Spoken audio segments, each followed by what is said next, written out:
Alors salut à tous, dans cette vidéo je vais vous présenter mon stuff radio pour tout ce qui est écoute et interception. Donc on va commencer par ici. Bon, pour l'instant je vais vous montrer que ça, mais vous allez voir qu'il y a d'autres surprises.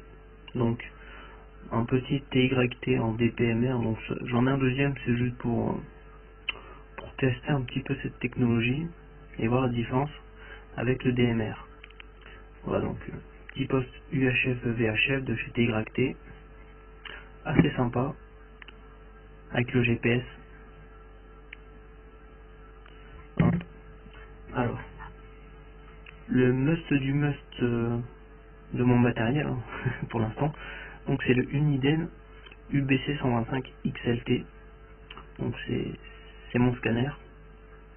Voilà, donc il est pas trop mal hein. Donc il couvre à peu près de 25 mégas à 88, de 108 à 174, de 225 à 520 et de à peu près 850 jusqu'à 950 000 mégas. Voilà. Donc il y a à peu près 500 mémoires plus une dizaine pour le close call. Donc là il est en fonction close call only. Donc pour ceux qui ne connaissent pas, c'est une fonction pour détecter tout simplement un portatif ou un émetteur à proximité, donc qui transmet.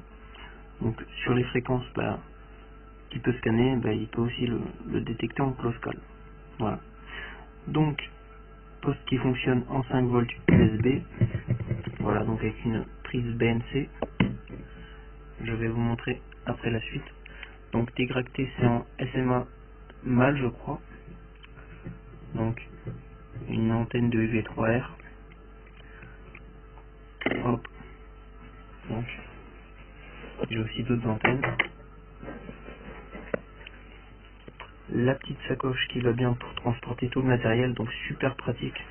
C'est une sacoche militaire. Vous voyez qu'il y a plein de poches partout. Donc pour celui-là, on a la mini antenne. Super pratique pour la discrétion, l'écoute en discrétion. Bon, par contre, elle est un peu moins performante. Hein. Après, on a celle d'origine, une bibande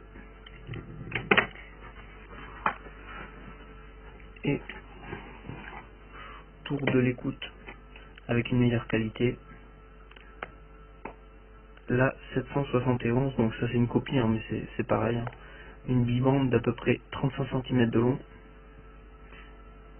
avec du SMA mâle. Voilà, donc ça va dessus. Par contre, vers 5 minutes de la vidéo, je couperai et je referai la suite. Je ferai en plusieurs parties. Hein. Donc,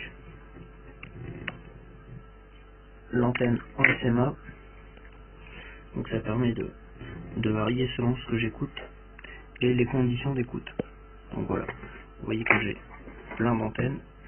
J'en ai encore d'autres en haut, mais ça sert à rien de tous les sortir. Donc le Uniden maintenant en BNC. Donc en BNC, ah non c'est bon, j'ai tout qui est là. Donc celle d'origine, ça couvre à peu près de 80 mégas jusqu'à 500, voire 800. À l'intérieur, il y a un fil de 12 cm et un ressort une spirale d'à peu près 1 mètre de long qui fait à peu près 15 cm de hauteur hein, dès qu'elle est enroulée et à l'intérieur. Donc l'antenne de 12 cm à l'intérieur peut servir pour de l'UHF basse et haute. Donc c'est plutôt pas mal. Après ça c'est une antenne que j'ai modifiée avec une antenne d'origine. Hein. Donc je l'ai ouverte, j'ai mis 1 mètre de câble dedans en spirale, donc elle est un peu moins longue et peut servir à faire de l'écoute dans de bonnes conditions tout en restant discret. Voilà. Donc j'ai bien coupé la vidéo, je vais faire la deuxième partie. Donc la troisième, la plus discrète, elle fonctionne en 88 mégas et en UHF, mais en 88 mégas elle est quand même assez sourde, hein. Voilà, donc je vais couper et je vais continuer la suite.